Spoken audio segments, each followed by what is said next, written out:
The Honourable Annette King. Mr Speaker, it's a pleasure to speak in this budget debate, the third reading, but I do want to correct, before I get into my speech, the malicious fabrication from national members today, because I want to tell them that Labor voted for the Children and Material Hardship Bill, which they keep saying we didn't. So can we just put that on the record once and for all? Mr Speaker, I want to talk about Health Budget 2015-16, and I'm going to call it the big con job, because we were told by the Minister proudly that this is the most money there's ever been in the health budget. Well, Mr Speaker, if they put $1 more in, it would have been more than it was last year. The question that has to be asked, however, was it what was expected? Is it what is needed? And is it what was promised before the last election? And I have to tell you, Mr Speaker, the answer to those three questions is no. It's not what was expected, it's not what's needed, and it's not what was promised. The DHB's got $300 million increase. They asked for 320. They are now required to make $141 million in savings in this year. Goodness knows where from. The Ministry of Health asked for $150 million. They got $74 million. They need to make $30 million in savings this year. So what we've really got on the health budget is a lot of rhetoric and spin. But if you don't believe what I said about the budget, Mr Speaker, what did some other people say about it? Well, let's have a look at what the salaried medical specialists, for those who are listening and don't know who they are the specialists in our hospitals that do your operations and do the checks to make sure you can have an operation. So they're pretty highly regarded. What did they say? They said the government has failed yet again to use its budget to invest in the health workforce. They said the Treasury figures that they have received show that total health spending as a proportion of GDP has gone down and isn't keeping up with the cost or population growth. What did Phil Bagshaw, highly respected person who runs the charity hospital in Christchurch, say? He said the government's good news announcement are more like smoke and mirrors, and that's despite more operation. There's a burgeoning backlog of unmet need in our health system. It seems that the spin machine, he said, is going into overdrive again. He said, well, we're all adults, we can cope with the truth. So, Mr Speaker, we also wanted to know what has been this government's legacy in health since they became the government almost 7 years ago. We knew that they wouldn't believe any figures the CTU put out because Jonathan Coleman said they are the political enemy. Funny thing to say about an organisation, but that's what he said. So we, in fact, got the infometrics. Of course, the National Party believe infometrics when it suits them, but we got them to do an independent look at the funding using Treasury's figures, their own health figures. They looked at the core Crown expenditure, and what did they see over the four of the six budgets of this government? They found that there is $1.7 billion missing from the health budget since they became the government. 4 of the 6 budgets have seen a cut. They've put in money for population growth, Mr Speaker, but they have not put in money for cost. And what the Minister said in this House only 3 weeks ago, he admitted they have not kept up with inflationary in health, in the health budget. They have not put enough in to cover costs in the health budget. So what does that mean when it comes to health, Mr Speaker? Well, the Minister needed to disguise pretty much what he was doing, so he made big announcements. He put out 20 separate press releases last week about the number of operations that have been done since they became the government. And I'm glad more operations are being done. As Phil Bagshaw said, we need to do more. The population's ageing. We have more need. We have to be doing more. But what I did object to was the Minister using selective figures to make his case. He didn't need to. He used 2007-8 figures and then compared them to 2014-15. For the new members opposite, they may not know, but the 2008-9 budget was the Labor Party's budget.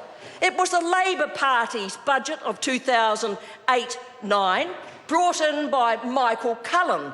It was our appropriations that followed in 2008-9, not the National Party's, the Labor's appropriation to health. So in 2008-9, there were 136,194 operations carried out under Labor. So what does the minister do? He takes a figure from the 2007 year, 8 year, which was 115, and then adds it up, extrapolates it over a number of years and said, look how good am I. Well, let's have some honesty in the figures. And we got another lot of dishonesty today on figures in health. The minister has put out a statement, and we had the very good member Barbara Kruger asking the question in the House today. What question the member didn't ask was, how many people haven't got a first specialist assessment? How many haven't even got through the door to see the specialist? In fact, had been sent back to their GP without an appointment. Now, the minister in this House, when I asked the questions about Waitemata DHB, about 4 weeks ago said no such figures have ever been collected. That's what the minister said. I was appalled that a Minister of Health doesn't know what figures are collected. And since 2010, the number of people being sent back to their specialist, sent back from the specialist to their GP, has been counted. I took the trouble of asking every single DHB, how many have they sent back without an appointment? Minister didn't know, said the figures had never been collected. He repeated it. So what do we find? In fact, I've only got 15 DHBs who've replied in time, but of those, we find 140,000 New Zealanders are not getting the specialist appointments that they need. They've been sent there by their GP, and they've been sent back, and they've been played ping pong with as they go from their GP for an appointment that they never get, back to the GP who refers it back for another appointment. And you only needed to see this tragic story on Sunday News TV1 about Graham from Kaikoui, who had been waiting for a specialist appointment in Whangarei Hospital, who could not get an appointment, was told by Whangarei, try Kaitaia. So he tried Kaitaia. There was an appointment became available. He was going to have to wait yet another month after waiting almost 6 months for an appointment. He finally got an appointment to be told it was too late.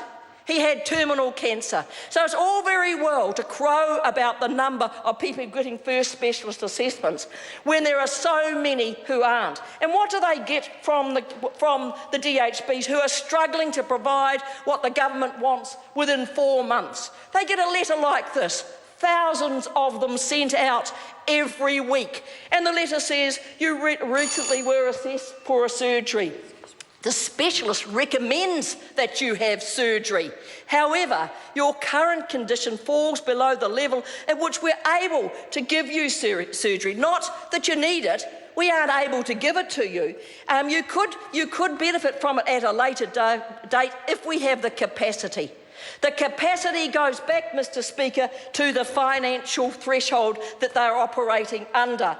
And so when this government crows about how great it is in health, just have a look at the 2,000 replies I have had to emails asking for what's happening to them in the health sector, and you'll get an idea of what is happening to thousands of New Zealanders when they're not, one, getting a first specialist assessment, two, when they do and they're told, they get the letter saying, you would benefit from it, you need one, but we can't do it for you. And then you get headlines like this. This isn't the Labor Party putting out these headlines. These are surgeons. Surgeons there for service. You can laugh at it, member, but this comes out of Dunedin and it comes from an ear, nose, throat specialist. And what does he say? He says a quarter of ear, nose, throat patients are being turned away from Dunedin Hospital. I have got many of those, and if members want to stick their head in the sand and pretend it's all okay, then that's all right by me, because the public are certainly telling the Labor Party and they're certainly telling the opposition that in health there is a looming problem. You can call it doomsayers if you like. I believe the people, because the people aren't wrong. They know exactly what is happening. And so, Mr. Speaker, we now have a picture emerging of health that has been denied enough money to cover their costs, admitted by the minister himself. And out of that comes the problems that occur. And who do they occur for? They occur for New Zealanders who are most in need of health services.